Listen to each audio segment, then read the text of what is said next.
Welcome back to the Industry Night podcast. Today we have two special guests, and I've heard nothing but good things about them.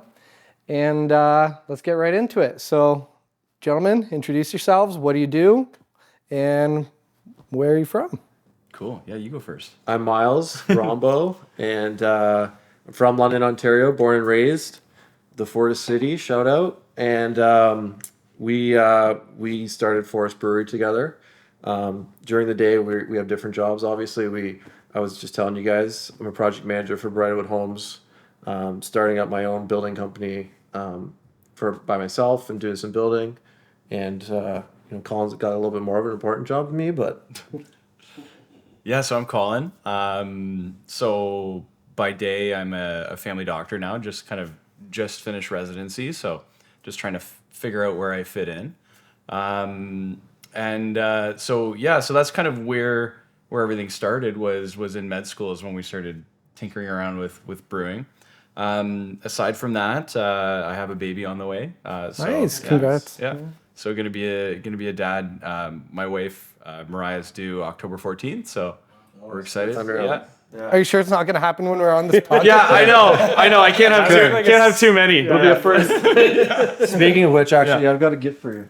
Oh, this is a first. What?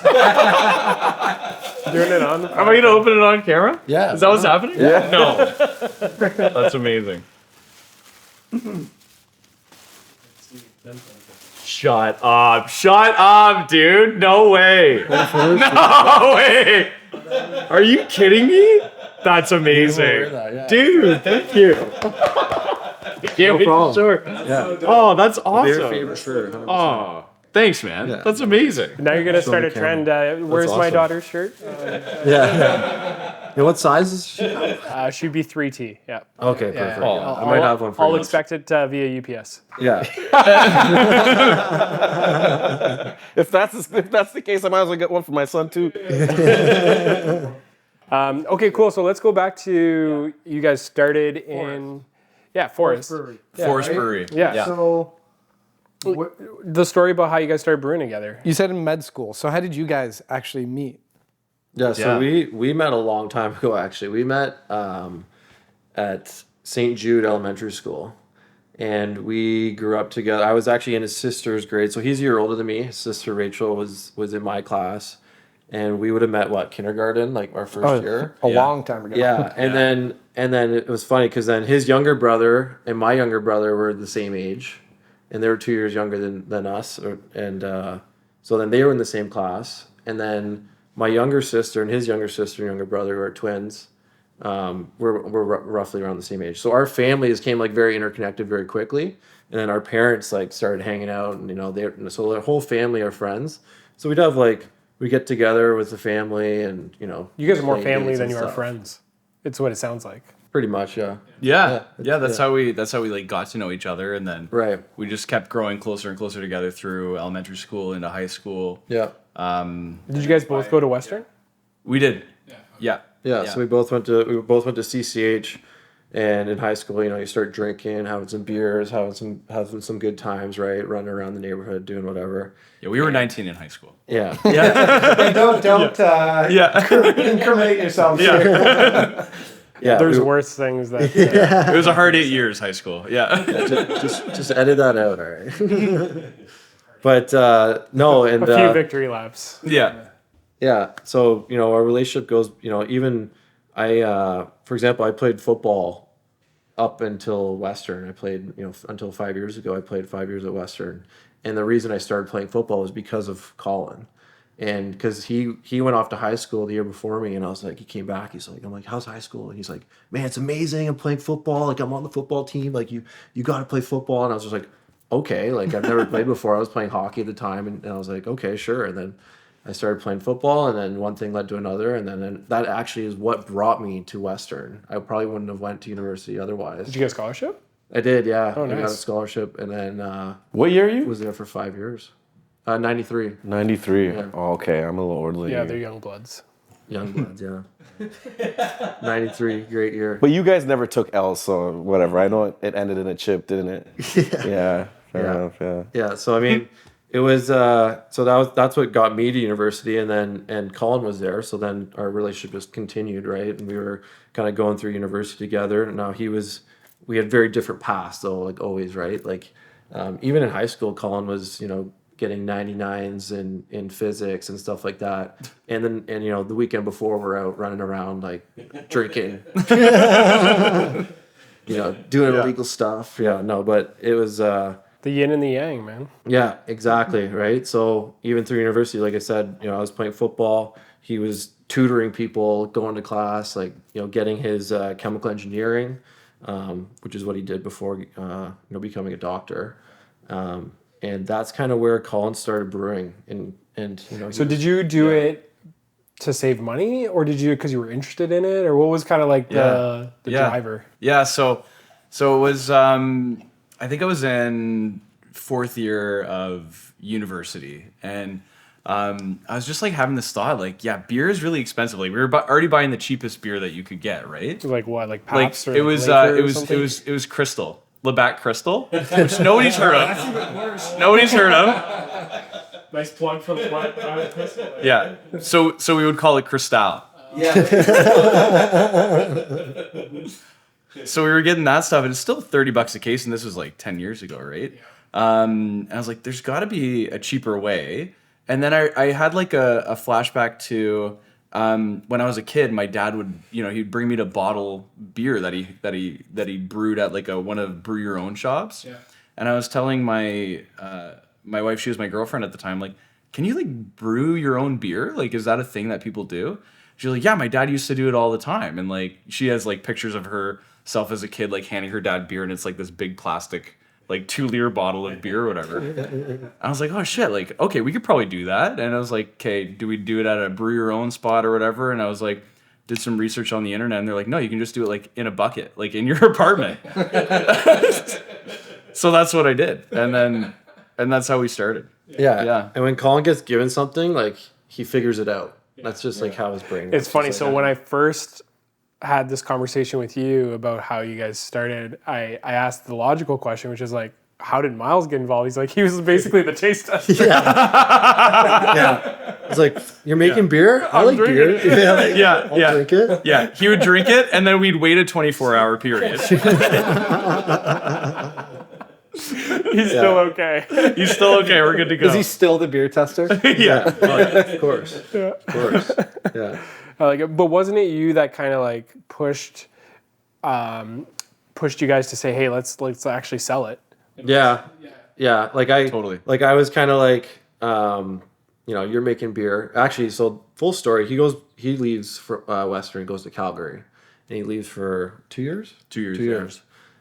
Finishes his chemical engineering there, and then you did your master's. Yeah, so I did my engineering, and then I left, did my master's in Calgary. Yeah. And then while I was doing my master's, I was like brewing, like, like all my friends are back home, right? And like I don't know anybody, and I met people, but I was just like brewing like crazy. It was like a pressure cooker. I was just like brewing every weekend, trying to get better and better at it. I was like, it was probably an obsession. So at this point, I'm just like texting him, seeing what's up, catching up with him, and I was like, man, it was the first time we've been away from each other for a long time, right? So it's kind of like, oh, like I fucking miss this guy, like, you know what I mean? So we'd be texting, and like he was like getting really into brewing, and then one day he's like, yeah, I'm moving back, and I'm like, unreal, and like right away my mind just went like, fuck, I'm gonna make beer with him, like it'd be sick if we did it together. And as soon as he got back, we started talking about it, and then it was like, okay, what next, right? And yeah, I don't even think I knew that was your intention, right? I was just like, yeah, I'm brewing beer this weekend in my backyard, like brought all the equipment back from Calgary, and then you're like, oh yeah, I'll join you for that or whatever, and then you're just like following every step of the brewing process, and then what are we brewing next? Writing it down, like when are we brewing next? Like let's go, like, and then eventually I think it was like a couple brews later, I was like kind of brought the ideas, like what do we need to do, like what equipment do I need to get, like let's I'll put some money in. He already had put money in equipment, so I just kind of like refine the process, make it quicker. Yeah, make it quicker. At that point, had you already landed basically on this recipe, or that happened Oh later? no, not even close. Okay. So from that moment, it took about 3 years of brewing until we got this recipe. Yeah. And that was kind of like, I think that was like the coolest part, and something that we actually really want to get back to, we'll get to that later, is working on recipes and actually like really trying to narrow it down and hit the targets we wanted to hit. And it was all Colin, and I was kind of just like, feeding his flame of him just like doing research, trying different things, and like really trying to figure out how to make the best beer we could possibly make. So what's involved with that? Like what? Break it down. Yeah. Simple steps that we would understand. Yeah, so before I was brewing with him, I would just brew recipes that I found online, right? So people will post their recipe that they said this is this style of beer. Which beer is not complicated, right? It's like 4 ingredients. Yeah, Which is what? It's like water, barley, malt, and yeah. So malt and barley are the same thing. Yeah. Water, yeast, and then hops. And where did you get those ingredients from? When you were just doing it? They have like homebrew stores. So you can just go to a homebrew store and they have all the ingredients. Nowadays you can get them online. Like there's lots of shops online where they have like specialty ingredients and stuff. But back then it was pretty sparse. So every town would have like one homebrew store that you'd have to go and get your ingredients. And then you'd find a recipe online, go get the ingredients from the store, bring it home, and then with your bucket or whatever you had, boil the water, steep the grain in the water, boil the hops, put it in a fermenter, and then basically try to keep it at the right temperature for 2 weeks or so, and then bottle it up and see what it tasted like. So Does lager even have hops in it? it does, yeah. Yeah. Just less than like the hoppy beers that are out now? Exactly. Is it the quantity or is it the temperature that you burn it at? Like what determines the flavor profile? Yeah, so basically everything. So everything that you could do to it, like you could fuck it up, right? Like from boiling it too hot, right? Or like steeping the grain in the water too hot or too cold, even that changes things, right? And then the quantities of grain, even the grain comes as like a whole kernel. Even crushing the grain, like you have to get a mill. And if you crush it wrong, it could be different. Or if you crush it different, you could make it taste better, basically. So every variable matters. Your beer is what I would define as a very traditional like style beer. Yeah. How do you feel about the trend that's out there now where it's throwing in like everything but the kitchen sink in terms of flavor profiles, like pineapple and chilies and whatever? Like do you like that trend or are you more of a purist? Yeah, well, I love drinking it. Yeah. I love drinking all beers. Yeah. I think Myles does too. Yep. I right? drink everything. And it's not a new trend either, right? Like that's been craft brewing has been non-traditional from the beginning, right? It's always been, the lagers that your dad would drink or everybody would drink. They weren't brewing those, right? They were brewing American pale ales or they were brewing IPAs, and it was big flavors that people weren't used to. So it's always been non-traditional in the craft brewing industry. And then we were seeing that and kind of saying, like that might burn itself out, right? At a certain point, people are going to go back to the style of beer that they had been drinking for, decades or hundreds of years. And when that happens, we'll have the perfect beer for that. Yeah, and that's exactly what happened with me, funny enough. So like before I met you guys, I was a pretty big craft beer aficionado, just based on my travels that I did for 7 years working as an internal auditor. I went across Canada. I didn't have a whole lot of hobbies, but a great hobby was checking out the craft breweries. Yeah. And like when you go to BC, that's like the mecca of like craft breweries in Canada. So you don't have much to do like on an evening. So you go and you check out the brewery and check out their different beers. So I fell in love with kind of the different craft brews that were out there. And for like 5 to 7 years, I didn't want to have the same beer twice. Like it was like really like I just want to like try different stuff. Experiment. And then now that like I'm a dad, I still like the craft beers, and like on weekends I like having like the different flavors. But like if I'm sitting down having like watching the Blue Jays game or like doing something like this, I want like a go-to. And like your beer is like an amazing go-to because it's still crafty enough that like Today's the first time I've had it. It's really good. Yeah, you like I'm it? not just saying that. Like it's actually I'm enjoying it. Well, that's what we kind of want to get to was, make a beer that as many people would like as possible. it's approachable. Yeah. But you just reminded me of like kind of a story of like, the roots of where our idea came from of making this beer was, I think we were kayaking down the river. We used to kayak all the time in university, and we would just like talk ideas and, different stuff like that.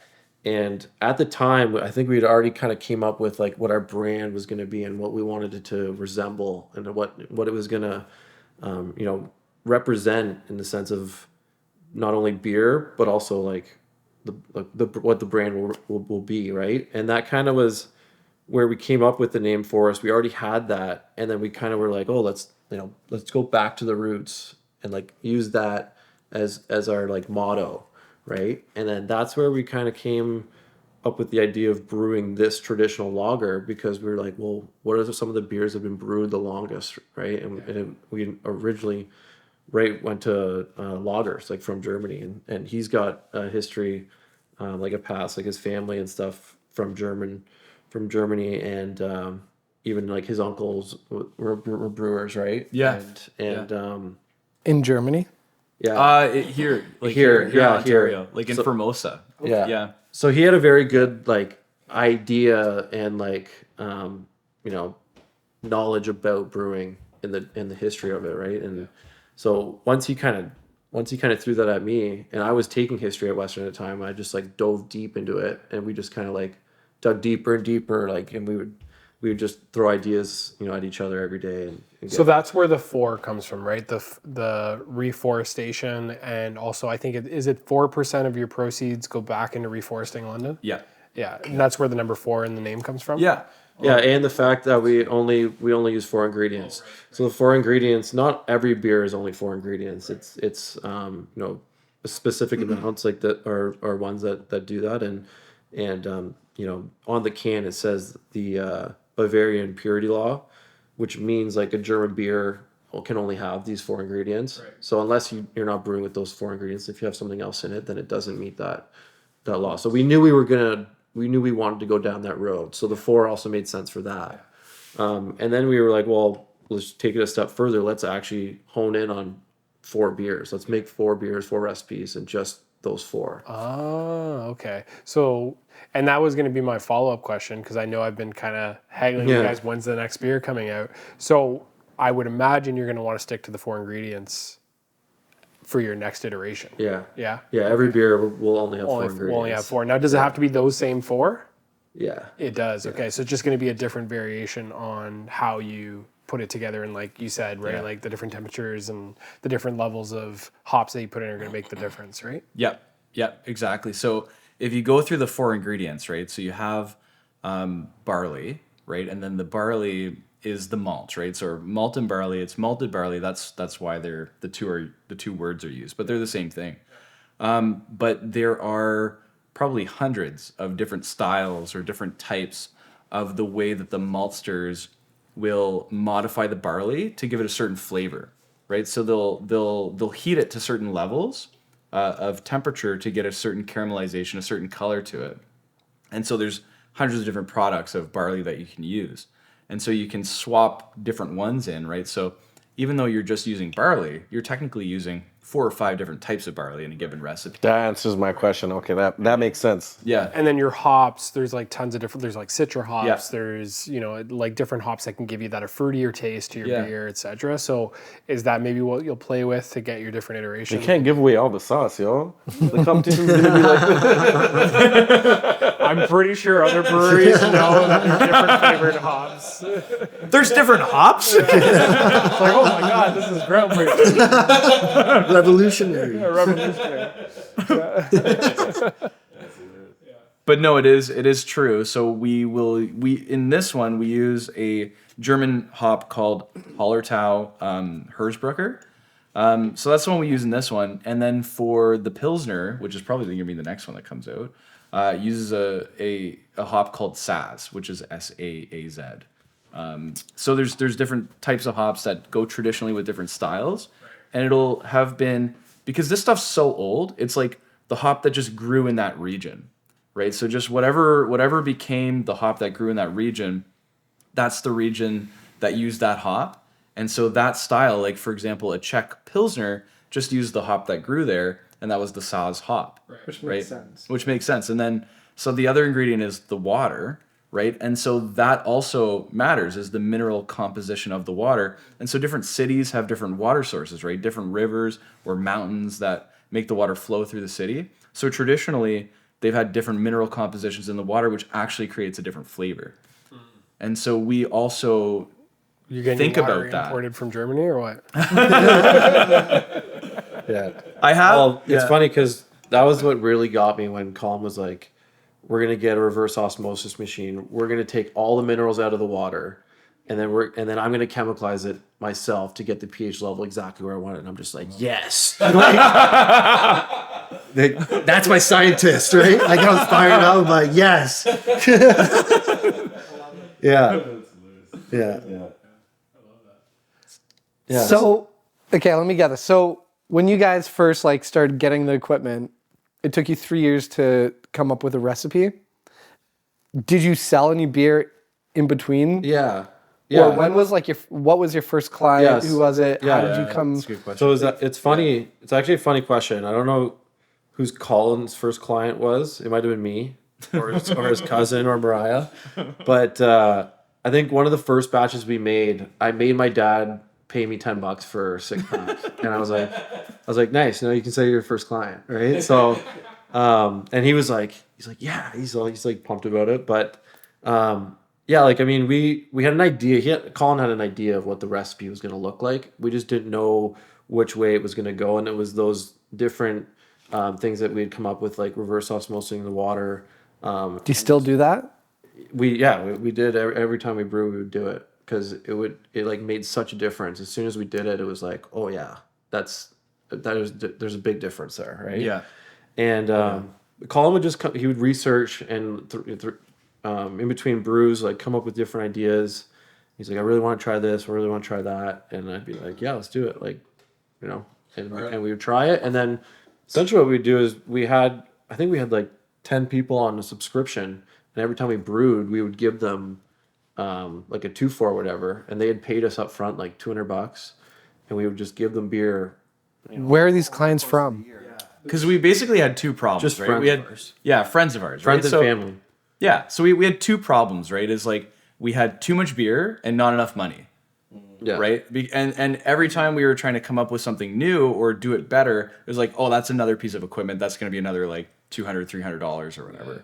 And we're like brewing tons of beer, and we're like, we can drink it all, but we're brewing every week, so we actually can't drink all of it within the week.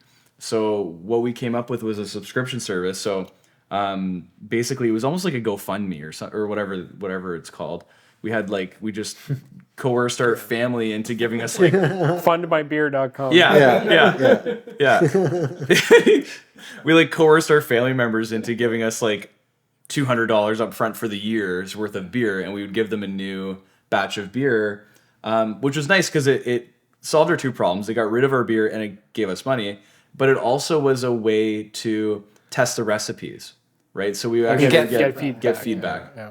That's what I was gonna ask you guys. Like, how did you perfect that? Like, obviously, you get your core people that you're always getting to try out, but then like, how did you widen that range to get that, like, to recognize that this is probably like your flagship gear or what your top sellers are gonna be? Yeah. So like we're biased, right? Like, well, and so are our family. They're just be like, oh, that was good. You know what I mean? And like, oh, that was slightly better than the last one, or I really hated that one. And you take all that little bit of feedback on board. But really, at the end of the day, we're trying it, and then between the two of us, we're like, "Yeah, that's better," or like, like whatever they said, forget them, right?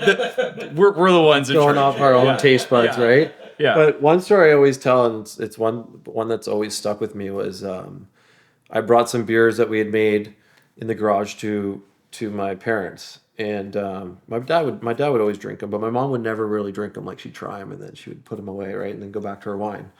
And I gave her beer this one night, and she drank it. I'm like, oh shit, she just drank that whole beer. And like in my head, like I already knew this beer was like the best one that we have made. I'm like, this beer's unreal. And she drank it, and she's like, can I have another one? I was like, yeah, sure. Like, okay. Like, gave her another one. We're like talking, going about it, whatever. And then she's like, like 20 minutes later, she's like, can I get another one? And I was just like, what the hell is going on here? Like, so I gave her another beer. And then half an hour later, she asked for a fourth one. I'm like, okay, yeah, this beer, like, if my mom's drinking this beer, like, it's good. And then your mom was standing on the couch. Yeah, no, she was on the counter. Yeah, exactly, just like that. Or sleeping on it. I don't know. And that's what you know. It's actually a good impression of my mom. Yeah. It's good. I'm surprised. You know her? I do, yeah. She's been in my house once or twice. Hey, you're It's early in the pod. Hey, you're practically neighbors. She just lives across the the road. Well, there. I knew that. That's true. Yeah. Yeah, you know it. Actually, I knew that. Paul's like, these guys are going to stand up and leave if you keep going on. Get used to it, guys. This is going to be an ongoing theme for the rest of the I'm already used to it. I've accepted it. I warned you guys. Remember you saying I was laughing at my own That's joke? what I'm I was saying. laughing as like the hardest on that joke. Yeah, but so like for you guys, after you figured that formula out, like how did you finally get it rolling in terms of like rolling it out to like the public and letting people know like, hey, we figured out how to make great beer. We want you guys to enjoy it. How did that go? It's a cool. Yeah, it's a cool story. Yeah. You seem to have a lot of cool stories. Every single story you've said is pretty cool so far. Everything so keep just going. comes in phases, right? And it was like we just kind of gave ourselves like little benchmarks to hit because again, like we're doing this just on the side, and we're like, let's just aim for this. And okay, 6 months from now, where do we want to be? A year from now, right? And we had this benchmark, and to do exactly what you just said is actually get it out there to people, right? And we're like, how are we going to do this? And we Colin was good friends with Sam Smith at the time, who's the brewmaster at Toboggan. Oh, I thought you meant the singer. Yeah, no. Imagine They're the same person, actually. Yeah, same person. Same person. Yeah. Plot twist. And yeah, Colin used to play piano back in the day. Oh, nice. Yeah, Sam Smith would sing. Is that where the pitcher catcher thing came in? Yeah, exactly. Yeah. So Sam Smith was a friend of Colin's and a good friend of his cousin's actually, and he's the brewmaster currently and was at the time for Toboggan Brewery, right? And essentially we were like, this is the guy we know. Let's talk to this guy. We know he's a good brewer, and let's see if he likes our beer. I think was the first step, and at that time we'd already been talking to him, like we'd already been like buddy, like talking beer and stuff. So I brought him some of this beer and he tried it. He's like, this is really good. And we were actually on his patio. He's like, let's get together. Let's do a collaboration. Like, let's make this together. He's like, I want to make a Helles. And he's like a big, like, nerd when it comes to brewing. And he really can nerd out with Colin, which is great because I'm kind of just there listening like, all right, guys. Yeah, sounds good. Like, yeah. I like what you're saying. Yeah. Say more of that. Do that. Yeah. So Sounds great. Reverse osmosis. yeah, exactly. Yeah. So him and Colin were just vibing, and we eventually got together and brewed it. And he was the one we were talking about, like lagering it for a long period of time, and he was like game with that, which is great because What does that mean? so lagering is I guess I'm pretty good at explaining this because I've explained it a lot before. Essentially, a lager is lager actually means storage in German. Like, so it means like you're storing a beer for like a longer period of time, but you're doing it at a cold temperature. So lagering would be like fermenting a beer or keeping a beer, aging a beer cold, essentially, right? But that's Yeah. once it's bottled? So it's once it's done fermenting, right? So fermenting is when you take all of the sugar that came from the barley, turn it into alcohol. And then once that process is done, the yeast are done their job. And so you get it really, really cold. When you get the beer really, really cold, the yeast settle to the bottom of the container because you don't want them floating around and you don't want them making more flavors, right? They're done making their flavors and you want them to stop. You also want the off flavors that might have been developed during the fermentation process to be cleaned up, right? So lager is so enjoyable because it's so crisp and clean. It's very clean, right? And so the lagering process is what causes that to be. The only problem is that it takes time. Yeah. So it takes quite a while at cold temperatures for that process to occur, which in the industry of brewing beer isn't the greatest because you want beer to just be produced in 2 weeks and out and sell it. Keep it coming, right? Is that the turnaround time? 2 weeks? For ales, it could be even shorter.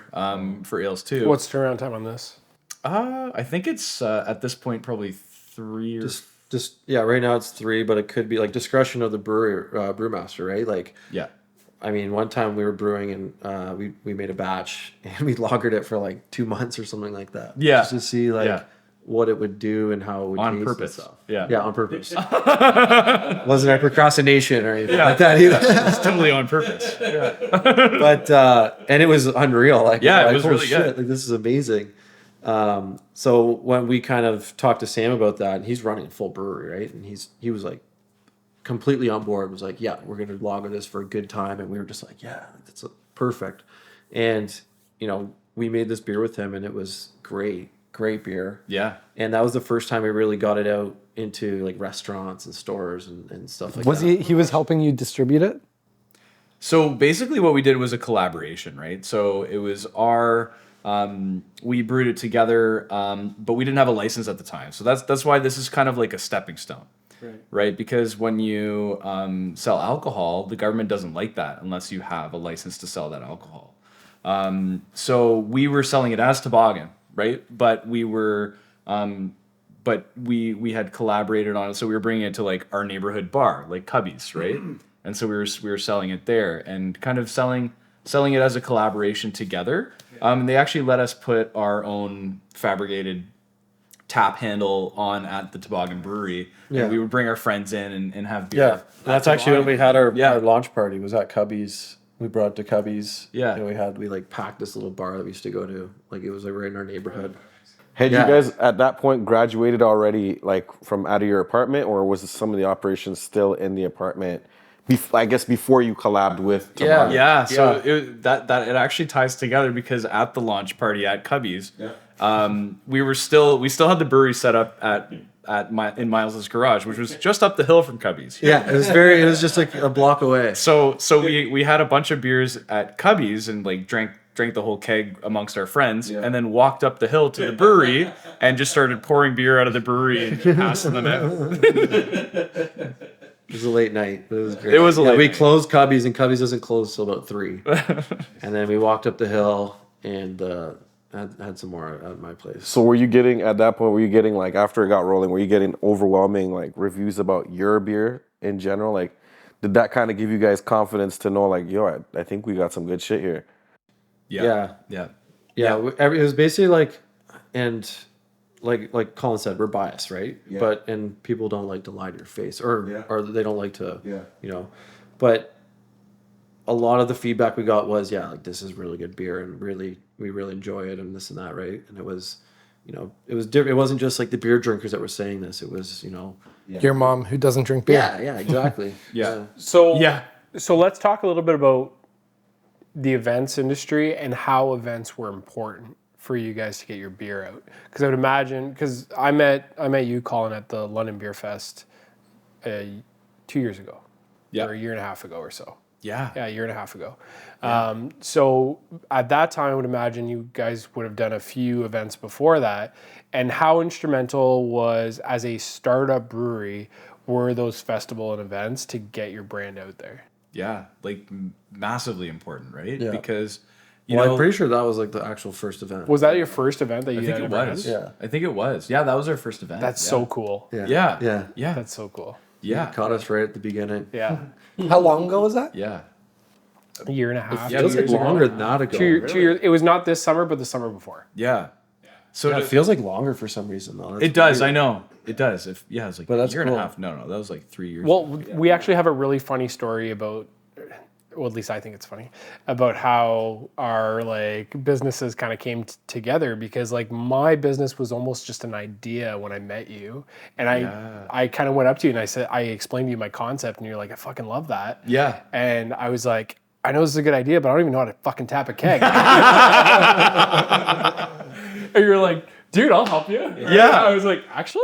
I was like, nobody just says that. And I was like, fuck, I'm going to call this guy. That is true. So then when I got like my kegerator, and I was like, fuck, I don't know what the fuck I'm doing. You did. Yeah. And then I called you and I said, any help. Like even if you send me like a PDF, it'll be helpful. You're like, oh, I'll come over and I'll help you out. And sure as shit, and you come over and you help me kind of put my whole rig together. Yeah. Right. And for real? that's how our relationship started. Wow. Yeah, Right. it was nice of you. Yeah. And I remember you left and I walked in the house. I was like, it's just fucking good people out there. I was like, you renewed my faith in humanity. I was like, most people are just like shitty. Yeah. Right? Yeah. And I was like, you know, I'm like, I will do everything in my power to like help these guys out because they are just good people, right? Yeah. And then I met Myles, and I was like, this guy's not as good as Colin.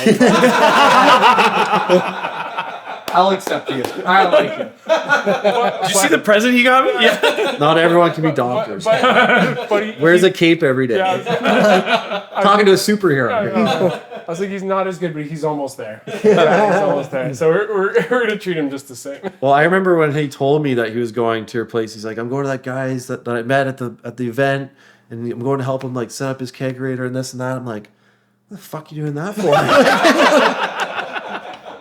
Like, what? Like, okay, like, don't you have something better to do? Like, like you're a pretty busy guy. You didn't want to do this. Like, so he put on his cape. He came over here, and then he told me about it. And he was just like, yeah, like Joel's a really cool guy. And I'm like, okay. And then it wasn't until I finally met you. I came here for something. I think I came and helped you set up your next keg or something. Did you actually? Yeah. So both of you came. Yeah, and then I ended up coming, and then I remember leaving, and I texted Colin. I'm like, okay, now I understand what you're talking about, Joel. That guy's sick. Joel just hypnotizes you. Yeah, I'm like, okay, now I got you. That guy's dope. That's why I haven't got him. Yeah. Do you remember when I texted you that? Yeah. I was actually like, okay, I see why you were like going out of your way to go help this guy. Totally. Yeah. You're like, yeah, you're right. Joe's sick. Yeah. Joel's sick. Yeah. Yeah. And then you used our rig. Yeah. Yeah. Yeah. Yeah. But so let's go back to the question I had about the events industry. So that was your first event. I actually didn't know that.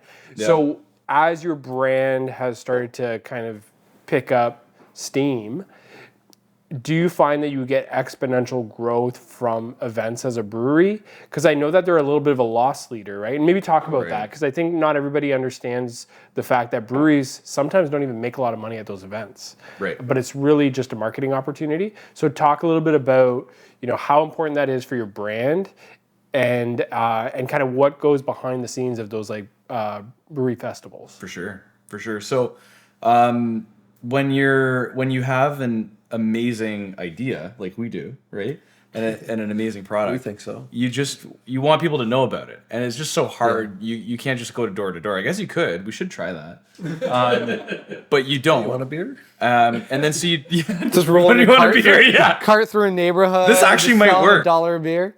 That actually might work. Yeah. Anyways, we'll come back to that. But you're trying to get the idea out there, and like you try social media, you try, I don't know, just getting your friends to tell people, or just making a good product so people talk about it. But events are kind of a unique thing because you have a situation where you can just sit there at a table and all of the beer drinkers in the city come to this place and they just line up in front of you, and you get to talk to them face to face and give them your beer, see their reaction, tell them about your beer, and then they go off back into the wild. So there's not many situations where you can do that. Yeah, we're not big like social media guys either, right? Like we don't really tap into that. What are much. your socials? Plug yourself here. So Forest Brewery at Forest Brewery Instagram? So That's it. for I the think number that's it. 4 and then EST. Yeah, just for anybody. EST Yeah. Brewery. Yeah, and that's it. Is that all we have? I think so. yeah, the Facebook. Instagram's a big one, but the Facebook's it, the same handle. What I will say about the events, so we've done a few events together since then. Notably the Kitchener Beer Fest, Yep. and then we did the I Heart Beer Fest in London. And your booth was one of the most active. Like I remember at one point there was like a line of like 30 deep in Kitchener, like lined up. And I think Colin said your the beer. same thing when he was working on Yeah, London. so I think, and like talk about how that is a bit of a challenge when you're a brewery that's a little bit more local and you're going to a new market like Kitchener, and people are asking you, how can I get your beer? And you know it's not in the LCBO in Kitchener, right? Like how, like as an entrepreneur, your business mind is saying, can I get this client? I've got this client right in front of me, and I want to capture their business. How can I get them to like repurchase, even though I'm London based? Right. So like, how have you guys gotten around that challenge? Yeah, that was a bit of a weird one, and I mean, I don't think we've actually really come across that too much over the times of us being a business. Can you order online though? You can't. No, can't, okay. no, you can't because right now we don't have our own brick and mortar, right? And that's what's stopping you. Yeah, But the minute you have a brick and mortar, you're able to then ship your product. Yeah, which is just an obscure That's law very that strange, Ontario. I feel like a lot of it's people just in, a weird in law. this industry face that problem, right? yeah. The Like, government doesn't yeah. make it easy Yeah. to sell Yeah, alcohol. They don't make money at it anyway, Yeah. right? Like it's very difficult, and just to get to the point we're at now is like a friggin' miracle. I think. Like, So what are your distribution channels right now? yeah. So we basically when we decided to make the step from collaborating with Toboggan to the point where we had our own independent license, we had to figure out, okay, where are we going to sell the beer? Like, are we just going to do the whole thing where you just ship it through Ontario to all the LCBOs and try to move a lot of volume of beer? Or are we going to focus in on one small spot, which would just be a small radius around the city, right? And it was just me and Myles at the time, right? So we can't drive all the way to, Kingston to deliver beer. And our brand was about the Forest City, right? And so we thought, look, let's just focus on London and just hit all of the LCBOs, some beer stores in the city, and then try to get into some restaurants in the city and just try to win over the whole city first, right? Let's just focus in on that. And then only when we accomplish that, then we can set our sights elsewhere. So those are the channels, or the LCBO beer store. So to answer your Restaurants just in question, London. it's the LCBO, Yeah. the beer store, and restaurants. That And you can sell to them, but not to the public directly. right. Correct. They have to go to they have Yeah. to go somewhere else to buy it. And do you have to go Yeah. through an intermediary to sell it? Because I know you guys are using a distribution company right now, but they're just logistics. Yeah, so yeah, you can sell direct to restaurants, right? And then the restaurant can sell direct to consumer. But the only logistical roadblock is we can't sell direct to consumer for no reason other than that's the law for breweries that don't have a physical brewery, right? Because we don't have a physical brewery yet. And other places, other provinces, and anywhere in the States, there isn't that law. It's just a specific law. Don't know why it exists, but it does. And so we have to play by the rules. Could you lobby against the law? Yeah, we should. Yeah. We should, and I think a lot of No, don't, because you're so close to being Right, yeah. and you don't want the other. You don't want Right, to, you don't want to exactly. flood the market. Yeah. And that's Yeah. probably why it's there in Yeah. the first place. Yeah. I think Yeah. that is why it's there. Yeah, because the minute you get your brew, you're going to lobby the other way. Yeah. It's like, no, screw it. Yeah, these guys can't. Where? Do you think that's partly why your beer is doing well though, because of that aspect of your story? Like, one thing I'm starting to realize, like, I don't know too much about beer, but I think people like the exclusiveness of this beer only being here and available in London, and it's not out there in Kitchener, and it's like it's London's own. It's called Forest. Yeah, Forest you know what I City. mean? Like, Yeah, it's a good question. It's actually kind of what I wanted to talk about more too. yeah.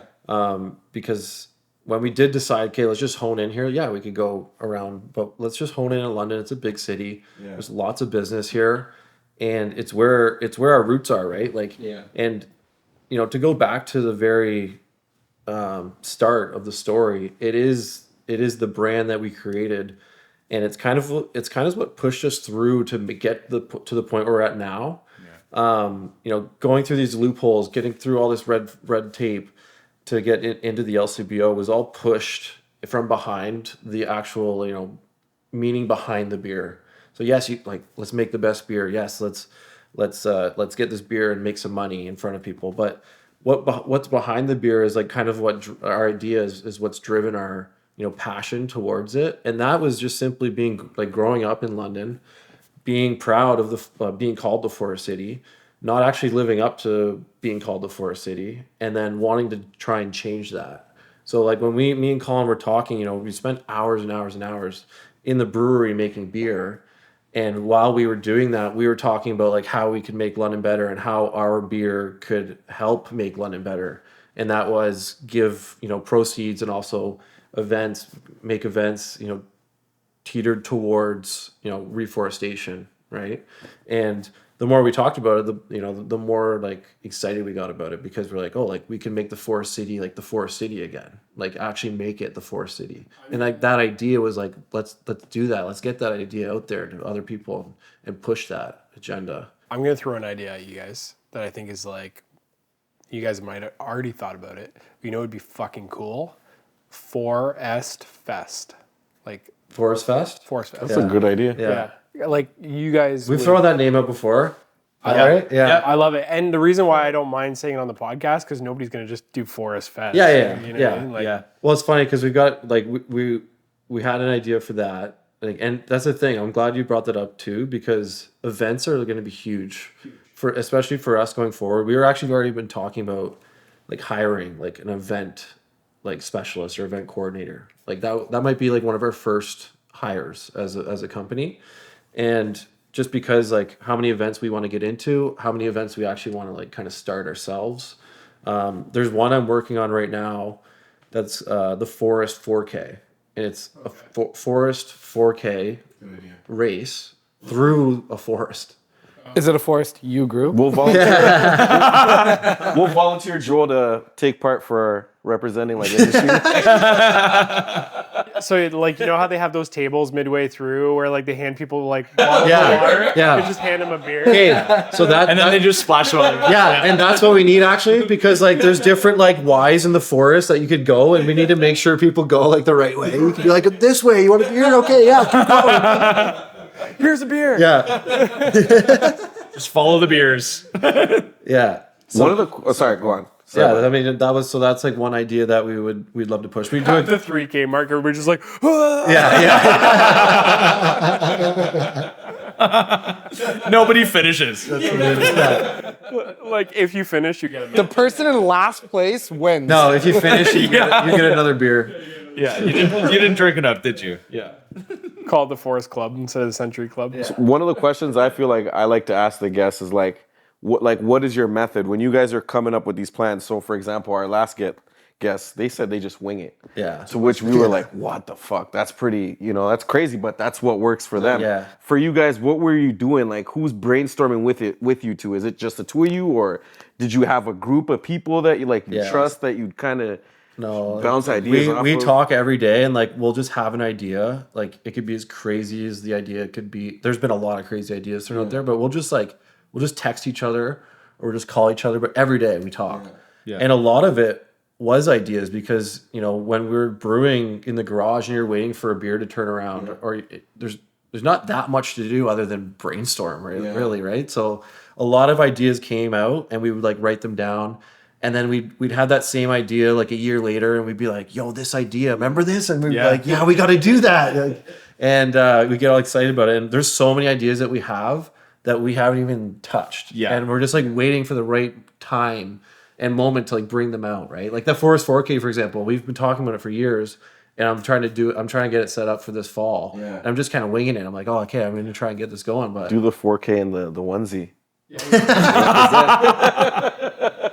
The adult onesie. The one thing that when you were talking there, it reminds me of like when us three got together, and I knew Matt, but I never even met Paul. We were just sitting there like jamming, like just throwing ideas out there. And the one cool thing about entrepreneurship is I guarantee you there was a moment where one of you two threw out an idea and you like got the chills. oh, Yeah. right? many times. And I remember like there was a couple of moments where that happened where we were talking and I was like, dude, I just got the chills. And I was like, it dawned on me. I was like, I've been in the corporate world for nearly 20 years. Not once have I ever gotten the chills in a boardroom. Really? You're too closed in. You know what's so When funny? you- I got a funny story about this. Before I got the two of them to meet, I'd be like, yo, you should really meet this guy. And they're like, fuck, I'm busy. You know what I mean? They're both saying that because they're so fucking busy. So You're the matchmaker, right? yeah, so I finally get to a point where I convince them both to come. He's late, of course, because he's doing his thing, right?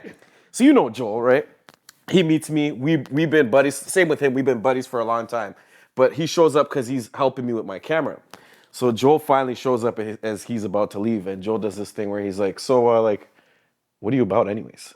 And if you know Paul knows his shit. So Paul starts talking and I see Joel be like, okay, well, what about this? And Paul hits him with another one. He's like, yo, I think this guy's legit. It was really cool watching them kind of go about it, and then they bonded. You could tell it was Joel really likes cool. to test. Yeah, test exactly. you. Yeah, he likes to know if you're bullshitting or not.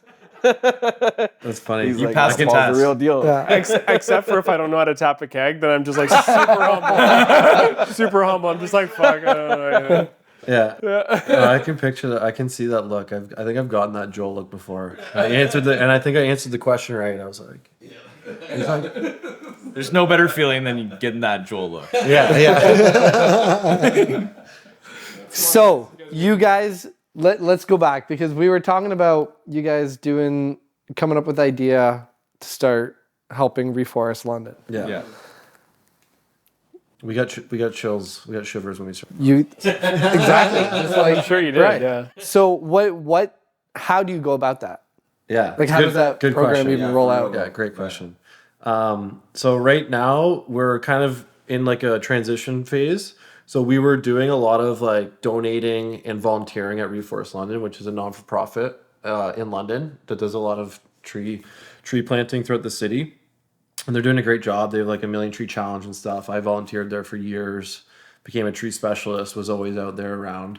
And then Yeah, they're really cool. we kind of like we've had a couple other ideas that we really wanted to kind of go after. And one of them being microforesting, which is kind of becoming a bigger thing in Europe right now. And one of our ideas too was like, like we don't want to be the company that's like 10 trees. Like 10 trees already, a company. And we don't want to just What's 10 trees? and we don't want And to microforestation. Yeah. Explain those two. 10 Tree is a company that is a branding company out of BC that essentially we're like every piece of clothing we're going to sell that we sell, we're going to plant 10 trees. Okay? And so we were thinking, like trees, like we're not going to plant just trees. Like why don't we plant We're not going to plant 10, we're going to plant 4. Yeah. We're going to plant 4. Four is better than 10. 4 is way better. Yeah. 4 ingredients, 4 trees. 4 beers. And that's it. And then we were like, no, we're not going to plant trees. We're going to plant forests. Like let's plant forests. So our angle kind of shifted, right? Because a tree is great and it can live for a couple hundred years. But if you plant like the right forest in the right place, it could live for thousands, hundreds of thousands. It's its own ecosystem Years. at that point. I think the oldest and I remember looking this up and it blew my mind. I think the oldest forest in the world is 180 million years old. Yeah, it's called like the Daintree Forest in. Are they the huge, gigantic, like you could You're never... thinking like probably 16 the redwoods out Oh, west. okay. Those are really old too. Yeah. Like they're thousands of years old. But this one forest in Australia is like over 1 million years old. It's crazy, right? And it's like that legacy that you like. We're here, maybe 80 years if we're lucky, 90 years, right? Yeah. And like so that legacy of like leaving something behind that could live for the rest of the planet's age or is pretty cool. Like it's a pretty cool idea. And I remember like taking history, reading all about history, reading about like guys and things that happened that we're still talking about 500,000 years from now.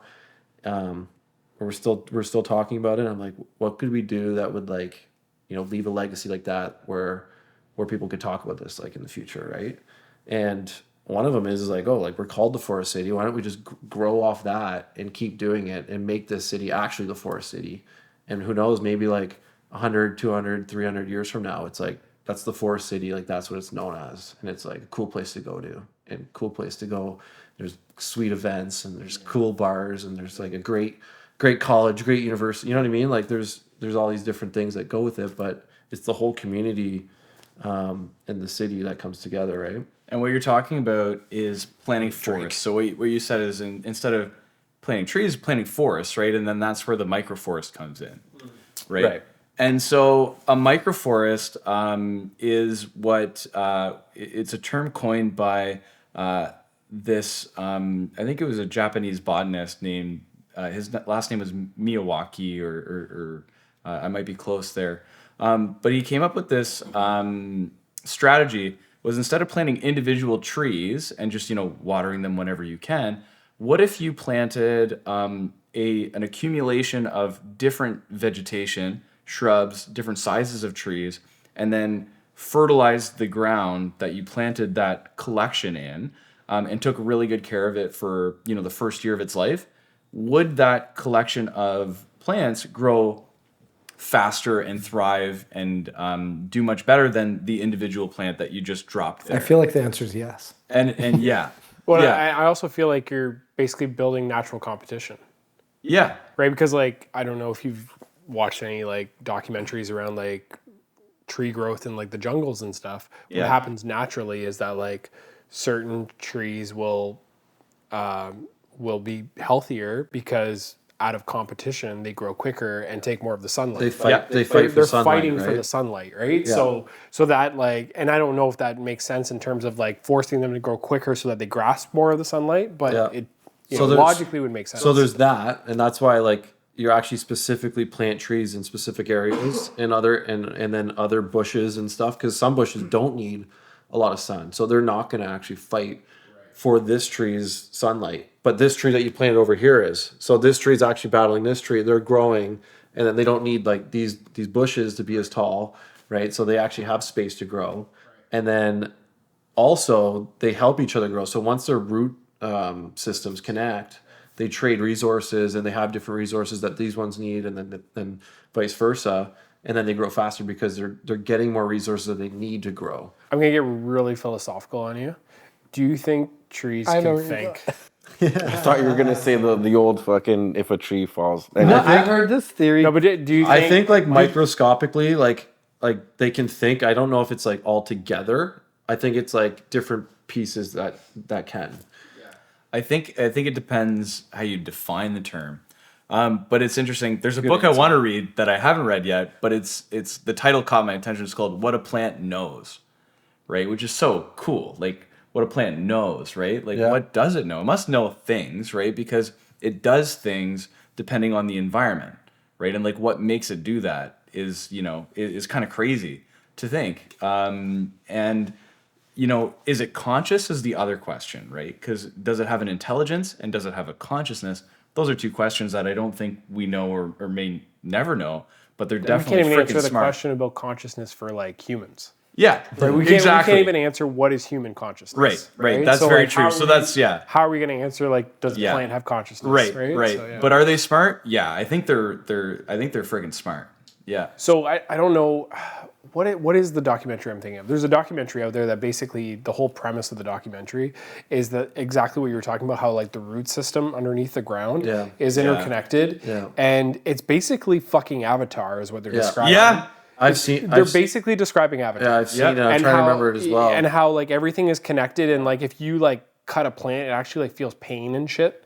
Like it's like crazy. And it's also like, it could be like when we're looking at how we communicate, it's so quick, right? Yeah. Whereas like plants could be communicating in over such a long period of time that we don't even understand what's going on. So we can't recognize that communication. Colin actually gave me a book. It was called The Hidden Life of Trees, and it talked exactly about that. Was like what was going on underneath the canopy, right? Because over 50% of the mass of the tree is actually underground that we can't even see.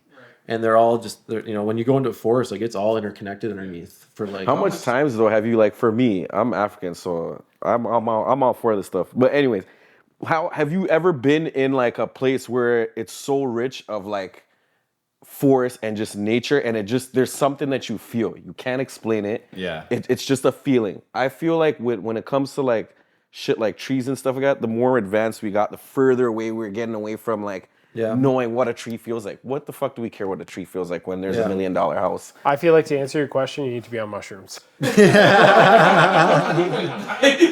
podcast. But you're right. cutscene. You're right though. Like you think about all like the medicinals that come from plants and trees, or even like one of the craziest things that blew my mind was like thinking about how trees reproduce. Right, like they create these basically like a ball of like something that they drop, and it has all the resources it needs to be able to like regrow itself. Yeah. And those things that they drop, Yeah. a lot of times are things that we eat, like apples, oranges, bananas, like all these fruits that we know are trees trying to reproduce. They're seeds. And I like We're eating semen. Yeah, pretty much. You see, as the night goes on, it just gets worse.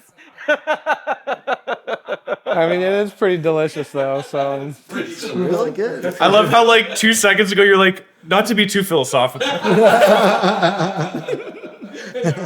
And now we're eating semen. Yeah. But there's actually a forest in Utah, and it's called what's it called? Like Pogo Forest, and like it's actually known as one organism. Like the whole forest is one organism, and it's the oldest organism known in the world. And it's like hundreds of thousands of years old, and it's all one. Like there's thousands of trees, and it's just one organism. It's crazy, which is pretty cool. And it's like back to what you said about like, do you think like they can like talk and stuff? I think the book that he got me that I read was that, you know, they're sending these microorganisms through fungi to each other. Yes. Oh, fantastic fungi. Yeah, fungi. That's the And that's the name of the. and they're bringing that's a great documentary. resources, and then like they're saying, and maybe they're bringing like other stuff too, like who knows? And then it's like messages, or like they're telling. that's a them form of communication, right? And they're sending resources here. They're sending. Have you who's seen Fantastic Fungi? Yeah, I I saw have, it. Yeah, You it's have amazing. it? The whole time I was watching that documentary, I was thinking this would be unreal if I was on mushrooms. Africa has that too. The acacia tree is a tree that giraffes feed on, but it's really high up, so no other animal can get to it because it also has thorns on the branches. So it's really tricky to maneuver to get the sweet stuff. But what the acacia tree does, though, is once a giraffe starts picking on that tree, it sends a message out like to the other acacias that, hey, I'm being grazed on, and the fruit turns bitter. Really? Yeah. So the giraffe is no longer able to eat off the other trees. The fruit or the semen? The semen. What's the difference? Yeah. Yeah, could you imagine Yeah, that women did that? Yeah, That's wild. Oh, he's coming. I know. There's other examples of that in other forests and other trees that do that with like they'll do like let's say like a tree's getting attacked by like a beetle or a bug or something. Like they'll send that message on to the other ones, and also another one when a tree's decaying. Yeah. Like it'll just start sending its resources out to other trees, like younger trees and stuff, so that they can grow. So it's pretty cool. And even when a tree dies, like it goes down, but then like its roots are still underground, still living, like connected with all these other trees, right? So it doesn't actually die; it's still alive, just underground. I feel like this whole conversation should be the intro to our podcast, and everybody would just be so fucking confused. Watch the night. Keep Keep watching to hear why. Industry Night Events Unveiled. Yeah. We're talking about like semen Roots. and trees. There's something for everybody. So you guys are looking to build these ecosystems instead of just singular trees here and there. So yeah, so like Myles was saying, is like I think in what we want to do is we want to make the forest city look like the forest city, or help to do that with the other organizations that are already doing it. And one way that we want to contribute is to create microforests that can, you know, basically act as a pilot project. Like, let's build a small one to see if it's doable, and then see if we can scale that. What about forests on top of buildings? That would be cool too. That might be a good spot to do it. Love that. Yeah. So, and the reason why I asked that, because I think it's a good segue into something we need to talk about before the podcast ends, which is we talked a little bit about brick and mortar and how that's important, like especially for a brewery. So I think we need to hear from you guys about how the opportunity to grasp a brick and mortar came about, what that is, and kind of where you guys are at with it. So I think it's a really cool story, so I want you guys to tell it. Yeah, sure. Yeah. I think it starts with actually that batch of beer that I had brought my mom, and she drank 4 of them, right? So I took that same batch of beer and I brought it to a party. It was my wife's cousin's party. Anyway, we were giving it out, whatever, and then people were to ask me about it and talk about it. I ended up giving it to Allie, and he was drinking it and asked me about it, and he really liked it. Anyway, so he's the owner of York Developments, and about I don't know, maybe 2 weeks later, not even, I get a call and he's like, hey, like I want to meet. And so I was like, okay, like we weren't sure what it was about. But kind of had an idea. Anyway, ended up meeting him. And it was funny because it was right in that time that we were talking about where we just had launched it at Toboggan. So we actually had the beer on tap at the Run Club. And so we were meeting at the Run Club. We were going to have the beer. We were going to have a meeting. And actually, my wife's dad, he kind of like facilitated it because he was he's good friends with Allie, and then with me, and then so he was like, hey, like he wants to talk about your beer, this and that. I was like, oh, okay, cool. So we got together. I went there early, and I talked to the bartender, like let him know we were coming in, let him know that we drinking for us. So like it was pretty cool how he did. He like got the glasses already, like chilled on ice and stuff, and then like he's like, all right, yeah, perfect. And then so we sit down. He gives us this beer that we had just made at Toboggan. And we start talking, we start, drinking the beer. And at that time, I think the beer had never tasted better. Like, and actually we brewed that day earlier. Remember I was telling you in the garage and we were brewing, and then I had the meeting later on. Yeah. And so anyway, I came from the brewery to this meeting, and anyway, like 6 beers later, he loved the beer, and he was like, He had 6? yeah, well, he probably had 6 that Okay, night, nice. for sure. Like Yeah. that's how you sign deals. Yeah. I was gonna say, I feel like I had 6 as having well. So beer it is was a good negotiating tool. it was a good negotiating tool for sure, right? Yeah, we just Yeah. kept pounding them, right? And Six anyway, beers between the two of you, which means 6 beers for you, 6 beers for him. yeah. So he kind of presented this idea of a building that he's trying to build on St. George and Ann Street, and it's common knowledge now that it ran into heritage issues there when they were going for permit to do this building. It was at the time a 28-story student rental at St. George and Ann Street downtown. So kind of like a Lux on Richmond. You guys know Lux? Yeah. He was trying to build like Lux on Richmond, but like closer downtown, which is kind of right in that student corridor. Like I lived there when I was a student, like right down Ann Street. And that's by like the Polish. The Polish thing is just down the street. Yes, yeah. Exactly. Yeah.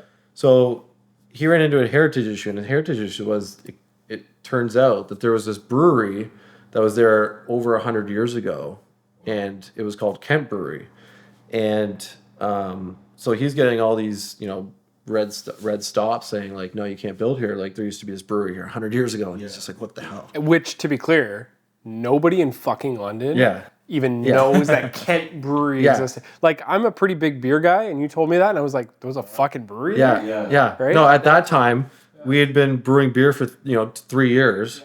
I took history at Western University. Never heard. I didn't know about it. Like, you know what I mean? I did like, my master's in history at Western University. I didn't know about it. yeah, no one knew about Yeah, it, right? Like they find whatever reason they can to kind of slow this stuff down. So anyway, his idea was, I'm going to present that we're going to rebuild this brewery, and we're going to build this building, and I want you and Colin to represent the brewery and run the brewery kind of thing. So it was like, what? Like, you know what I mean? Like all of a sudden this idea, our dream, right, is getting like kind of presented to us, and we're like, what the hell did we do to like, get in the situation, right? And I think what it came down to was just, trying to make something which is a good cause, give back to the city. And the only way we could really describe it was like, karma kind of coming around for us a little bit. Yeah, which brings up a really interesting topic, considering how committed you were to forest, for ingredients, for beers. Now you're presented with this opportunity that is forcing you to kind of stray from the original idea, right? Because to my understanding, this agreement is contingent on the fact that we're bringing Kent Brewery back. Like there is going to be a Kent Brewery that's going to be at the base of this building, and they're going to build kind of the residential piece above it, right? Yeah. So It has to be named that too? yes. No. Well, no, it doesn't. No. Oh, I thought it did. No. Okay, so maybe explain that piece. Like, are you going to be able to stay true? Yeah, to that was forest? actually my first question, right? So I was Yeah. like, okay, so like, does it have to be Kent Brewery? Like, no. He's like, no. Forest As Brewery. long as it's a brewery, yeah. Okay, so you guys can have your brick and mortar right underneath there. his thoughts exactly. It was like, what better brewery to go into this brewery because You guys earned it. that they're declaring heritage. Yeah. What better brewery to represent the heritage of London than Forest Brewery, which is giving back to Only exclusive to deforestation, right? London. It just makes sense. Yeah. So will you have some kind of a call back to Kent Brewery? Yeah. So how are you guys going to achieve that? So that was actually the big thing that we kind of came up with. So after that meeting, like it kind of just started spiraling, and we were in different city council meetings after that. We came up with like the game plan of the brewery. We mapped out how the brewery would look. We were working with the architects, and how everything was going to kind of get put together. How big And of that was, how big of a facility is this? yeah, I think. Do you remember the size of it? I think it was like I don't know the feet or the square feet or anything like that, but Approximate, like probably like I think it was like 2,000. like a good like 1,500? city block, like a fairly large footprint. Yeah. Yeah, I remember it was 20 feet tall. Like we wanted to be some sizable. Yeah, tall ceilings. It was 2 stories high, 20 feet tall because the the fermenters and stuff we were looking at were about 18 feet, I think, 17 feet, 16 feet, something like Yeah. that. Yeah. And I think the square footage was somewhere around like 14, What's the 1,500. vibe you guys are going for? The vibe we're going for, I think, is like it's a good question, and I don't even think we can answer that right now, but because we're still got to dive into it and really get into it. So we actually have the meeting is coming up this November, beginning of November, and it's the last hearing to decide if this building is going to be built or not. Okay, so it's not 100% set in stone yet. It's about, I'd say, probably 99%. Okay. Yeah, it's approved by the city, and then there was a group that kind of fought the build itself, and that's kind of what it's coming down to. Is there's a little bit of an appeal, and then Right. we'll see what happens. Okay. But yeah, it shouldn't So what is jinx it. But Yeah, hopefully everything goes well this meeting, and then it moves along. If But you guys get through this appeal, what does the timeline look like? I've heard they want to start construction in the spring, 2024. Yeah, and then it's a 2-3 year build, right? So yeah. So your launch would be 2025, 26? Yeah, if we're doing math, Colin? Well, you said 2 to 3. Yeah. And I said 2025, 2026. So More, yeah, 2026, starting in 2027. Starting in Yeah. 24. Yeah. Yeah. But- But I think the one thing we didn't mention, which is like, how do you bring the heritage of the site back? And that's where I was going to Yeah. actually before Joel interrupted me. I apologize. I did rudely interrupt. Yeah. So because like there was this brewery there, and when you do some research about it, it was pretty cool. So it was like this. It was kind of like a dream of multiple people. So multiple generations took up this brewery and tried to make it successful. And what finally made it successful was the Kent Porter. So it was this London Porter. Sorry, the London Porter. So the London Porter. So it was this style of beer that became super popular, I think, amongst the soldiers in the barracks in Victoria Park. Yeah. And they marketed it, and you can actually go on Google and look up the London Porter, and you can find labels like of this beer. And so we thought, how cool would it be of this brewery that existed, 100 years ago, if we brought back the London Porter? Their flagship beer. And to give the London Porter some contrast, it comes from like they're Kent Brewery is doing what we are doing now, where they're brewing a beer from London, England, that was popular there, making it here in London, Ontario, calling it the London Porter, and that's why it was popular. So do you have the recipe for the London Porter? So we don't have the recipe. So you'll have to kind of just make up a porter We'll have to do what recipe. we've been doing, which is to take what the traditional recipes tend to be and then tweak it. Yeah. Still paying homage in a good way, like Exactly. Yeah. Yeah. Is there all you anything can in the ask for. building that you're keeping? Yeah, so there's right now the building has some yellow buff brick. I don't know if you've seen the building. It's not much to look at. I was like, there's one bolt. Yeah, we're gonna use this bolt. No, there's some brick, the yellow buff brick that they use, which they built a lot of, like an old Victorian. in like the early 1900s of London, a lot of the brick that was made around the city was yellow just because of the phosphorus in the clay, and so that's why London has a lot of the yellow Victorian buildings around. So it has that, right? So they're gonna incorporate that yellow buff brick in the brewery. So like the back wall of the bar, in the I could probably would probably be in the brewery some walls that'll be yellow buff. And then I think the archway that you walk in through will be the brick from the original building. Yeah, exactly. So, how much more beer can you brew if you have like a whole facility to yourself? Does this change a lot for you? Yeah. Big time. So, what kind of plans do you have for that? So Colin's gonna have his medical practice in the brewery. Yeah, you're gonna need those. It's a brewery / like walk-in clinic. Exactly. You've heard of Dr. Pepper? Who needs Tylenol? Dr. Beer. Yeah, Dr. Beer, Yeah. Dr. Forrest. Yeah. So it would basically give us the ability to roll out the remainder of the recipes, right? Because right now we have our flagship, it's our German lager, and we want to have 4 recipes ultimately. So, what are your current recipes? Yeah. So Or flavors, I guess. yeah.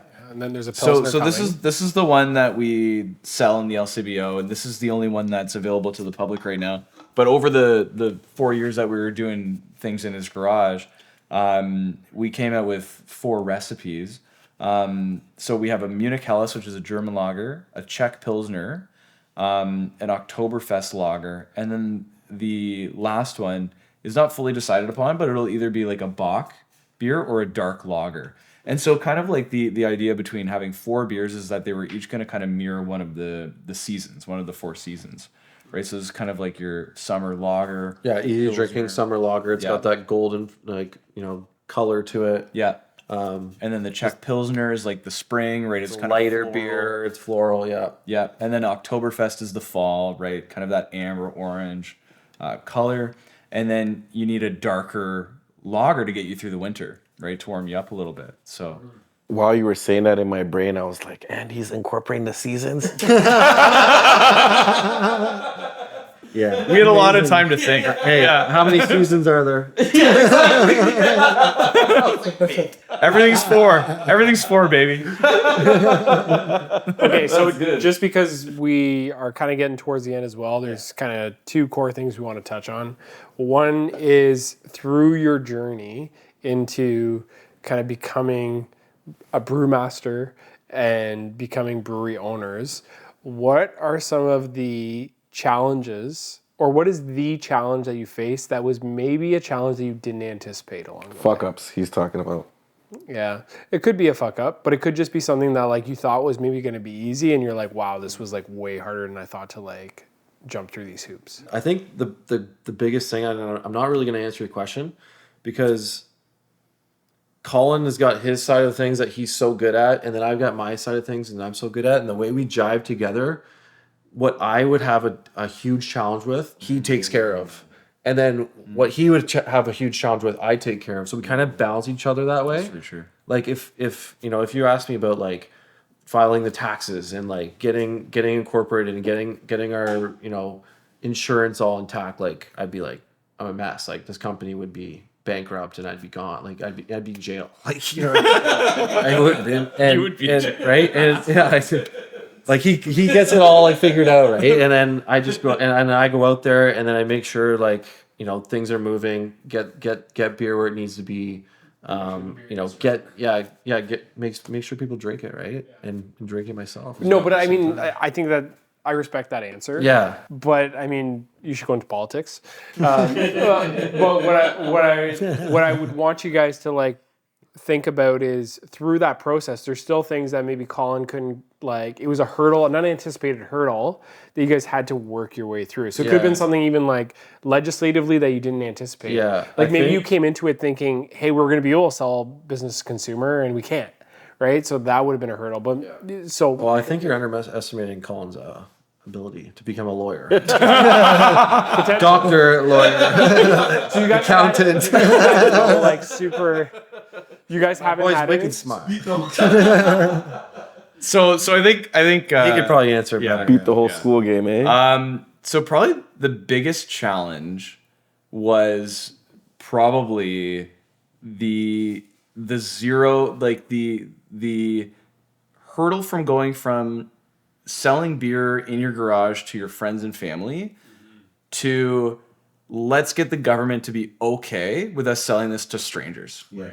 Like that was a challenge I think that anybody could foresee, and we saw it as, this is probably going to be an issue, but I don't think we knew how big of a challenge it would be. Yeah. Right. Like how many hoops you had to jump Yeah. through. And so when Myles says Colin became a lawyer, right? Like that is, I did have to figure out all of those obscure rules like we talked about earlier, right? And you have to even just something as simple as like, okay, so you've got your license, now where do you sell your beer? No one's telling you how to do that. Right? And so, and you can easily step on landmines and you can easily not know what to do, right? And so even just like getting listed in the beer store, that's like, you have to contact this person, and then you have to pay this fee and file this paperwork and do that. And then, before you do that, you have to send the cans to Toronto to get tested by this person, and don't do that before you have the label approved and have the artwork approved. And by the way, you have to have your beer all brewed by the facility before you even know if anything will be approved, right? So you have to pay for the first batch to be brewed before you can test it for approval, right? So it's like the biggest challenge was the going from just brewing in a garage to taking that first step, because that first step was a million steps. So what I think you're describing is very relatable no matter what the industry is, and it's a topic that we have tackled in a couple of previous podcasts and we will continue to tackle, which is how do you scale your business? And what you're talking about is the challenge of scaling your business from garage to masses, and now your next step is the additional scaling of going brick and mortar. Right. And then potentially branching out outside of London and surrounding area, right? Mm-hmm. And so you guys have kind of successfully gone past that hurdle of getting your beer in the beer store. What do you think is the next biggest hurdle now that you've secured? That fly just like went directly. Where'd that come from? I don't know. Now that you've secured. Pause. Where's this fucking fly? Oh, it's It's fine. gone. It It's a was little- it's like a a little fruit like- fly. No, You're not gonna because it was find hitting him too. Yeah, that was a spider. I just got So what we're tired. taking out of this is don't brew beer in Joel's house because it's going to get contaminated. Are we sure we got him? Yeah. He's fine. And plus, put it in the podcast. Fuck it. We'll do that episode. Did you watch Breaking Bad? That episode of Breaking Bad where they're trying to find the fly in the lab. Whatever. We'll just do another blooper reel. Destroy everything. Another blooper. Yeah. So what is the next anticipated hurdle that might be of that magnitude that you guys next have to jump through? Is it like getting your brick and mortar and getting like your Ministry of Health certification or whatever? Is that like what's next? I think so. Yeah. I think so, yeah. Because I think it's going to be the first hurdle, but even more so. But when you say the facility that I am in control of is the thing producing liquid that people are going to drink, I think the amount of regulation that goes into that would be crazy. Let alone figuring out, all of the equipment that you need and the piping and it'll be an engineering challenge, and a regulatory challenge too. But it's also going to come with the biggest payoff, which will be full control over the process, and full control over the different recipes that we want to produce, and the different levers that we can pull to create the product that ultimately we want to make. Yeah, and that's one thing I'm excited for, because my day-to-day job is getting inspections from the government to pass certain things like framing, plumbing, HVAC. Like I gotta, we build houses for people to live in, and it's got to be built to suit, right, up to code, and all these codes that you've got to meet. So that's my day to day, is meeting these codes, how you're going to do them, how you're going to make sure that it passes. So when we kind of put this brewery together and build it, I'm excited to be involved in that process of it and actually building it. Yeah, for sure. Right. Yeah, absolutely. Like, yeah, you're totally right. Like, you're gonna crush it at that. Like obviously, there's going to be some different things that I haven't done yet when it comes to food and safety and stuff like that. But it's What I think is cool about what you're describing in taking ownership of your brand and your processes and your product is really what every entrepreneur is striving for, is really grasping your concept and driving it home, right? Yeah. And what's cool about what you guys are describing is you have physical barriers in the way through legislation, through buildings and things like that. But it is a great example and a really great analogy for what we all experience as entrepreneurs, where we have this vision of, hey, this is our brand, this is our product, this is where we want it to go, and we're going to go through these kind of hurdles along the way. But what you described, which is it doesn't really matter because the payoff at the end is what we're striving for anyways, right? Yeah. So it makes it kind of all worth it, right? So, and that's the thing about it being, a passion project, right? We say this all the time, like we've got all the time in the world. Like this isn't something that we need tomorrow. Yeah. We're not rushing this. Like we're taking our time. We're taking it step by step. We're figuring out, like what Colin just explained, him getting us into the LCBO and approved by the government, that took a year of work.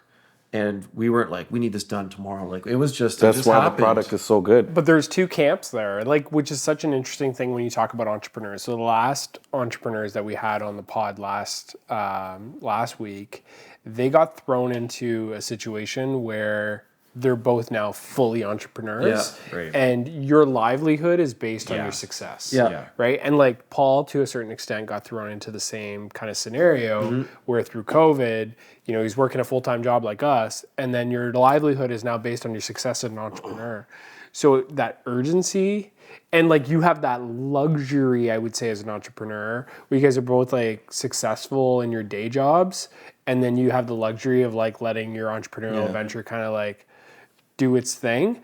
But I guess like the other side to the equation, and the argument that would be made by a lot of strategists that are entrepreneurs, would be your business would probably flourish if we cut your ties to your previous business and you just focused 100% on your brewery, right? So like the same energy that you're putting into being a doctor and the same energy that you're putting into being, in the construction business and a foreman, if you cut that out completely, forcibly, how successful would your brewery then be? Yeah, I think part of us has always wanted to do that. Do you think you're gonna, now that you're actually gonna have a physical brewery that's your own? I think like it, in a way, I think we both love and have such a passion for what we actually do now. Like I don't think I'll ever not be building something, and I don't think you'll ever not be like treating someone, and in that capacity. It might not be like all the time.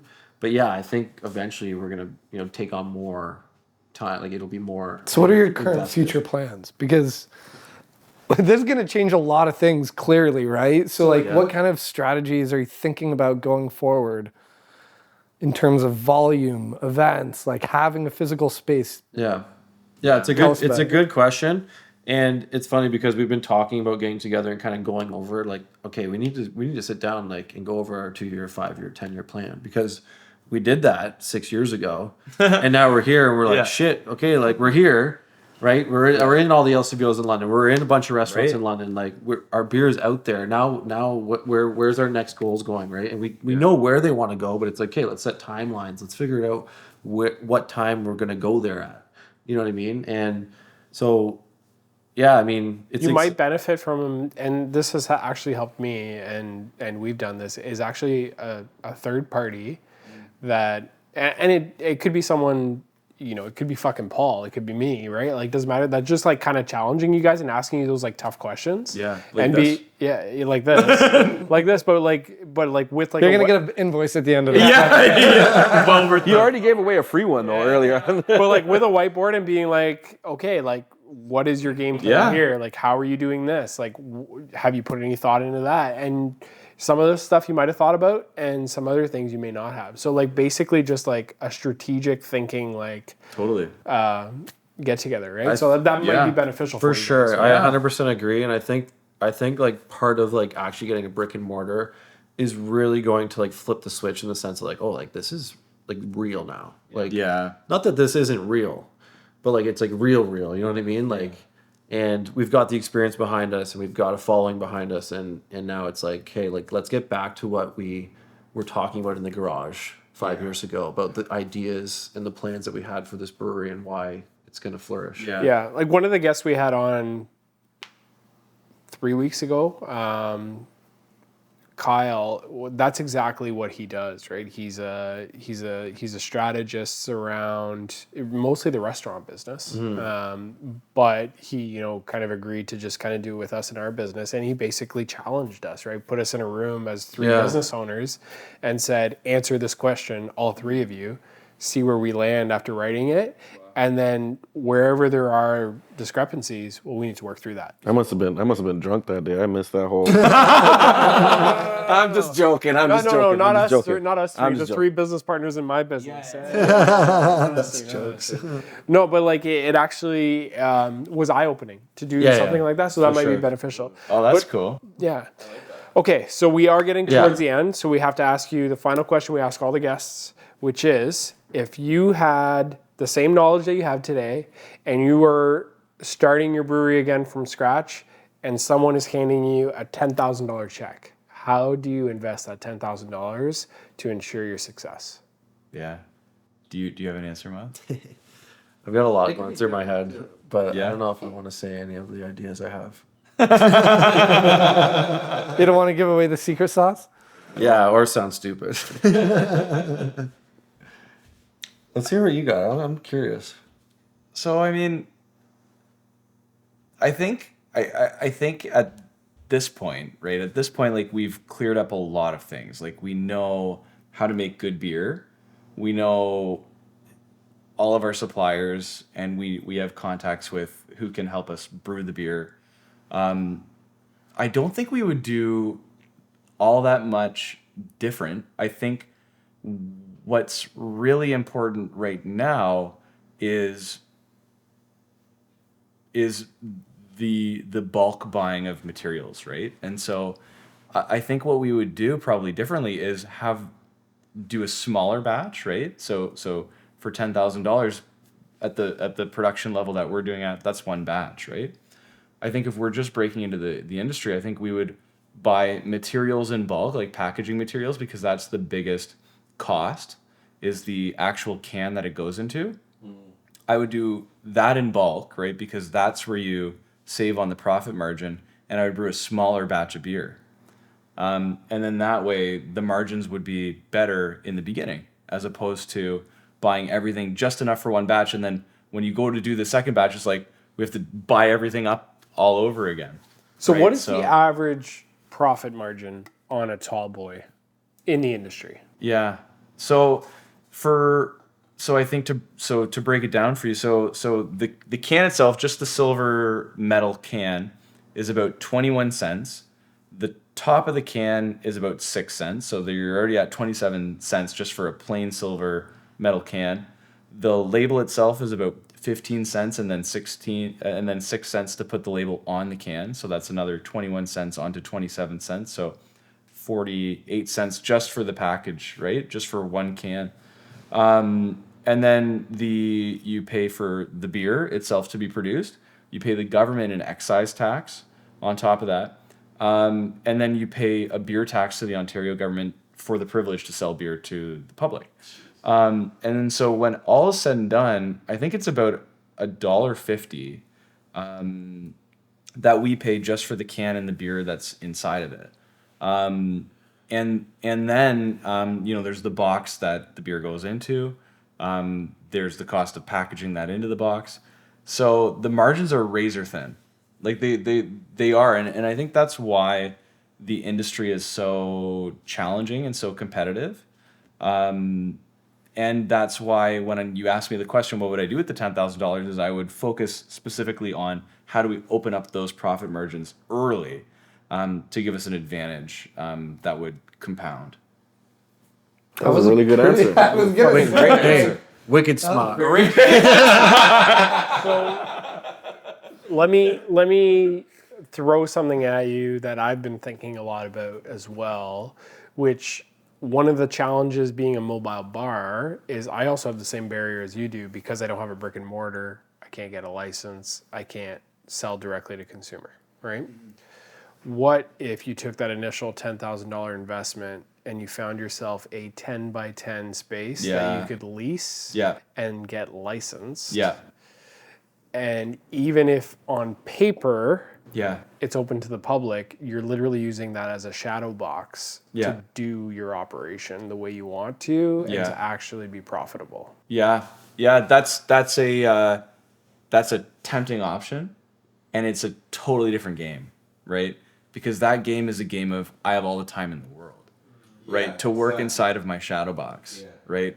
And so that's a different game than we have been able to play, right? But it probably, if you ran the numbers and your asset was time, right? For us, our asset is not time, right?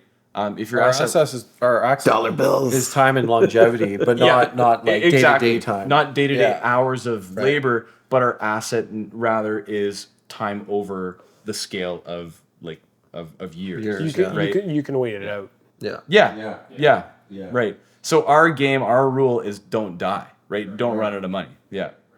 You're that guy at the poker table that just like puts his puts his buy-in. Yeah. And that's it, right? Yeah, we wait for a couple pocket Yeah. aces. And then you just find yourself in like the final two and you're like, sweet. Yeah. So that's kind of what it comes down to right now, right? We have someone else make our beer, package it, deliver it, and sell it. I want to give a shout out to TNT Distributions, who we brought on this summer. Who's doing a great job for us, and that's basically it. Like, with Colin being a full-time doctor now, and he's been super busy, about to have a kid. Like, the last couple months, right? Like, really. Yeah. It's been like hands off, and it's been great. It's exactly what we needed at this time. So. And a shout out to Mike too. And Jiggy J, of course. Yeah, I was gonna say, any other final shout outs or like anything else you want to throw out there for kind of the viewers to be able to know about what's coming up before we wrap it up? Well, we've got the show that you're putting on. Shout that out. Yeah, Modern Mom Show. Modern November Mom Show. 24th, 25th. Exclusive beer provider, Forest Brewing. That's right. I'm excited for that. I wouldn't be mad. It'd be nice to have like a little party with all the guests that we've had, because I think you guys would really vibe with the Modern Mom Show guests that we had. Sabrina and Michael. Yeah. They're good. Sorry about that. Yeah, good shit. Good shit. Shout out to them, by the way. Yeah, I think we would get along with pretty much anyone you put us in a room with, honestly. Yeah, as long as we're drinking. Yeah. We clearly lived up to as long as we've been drinking motto tonight. So thanks for coming on, and great podcast. Till next time. Cheers, guys.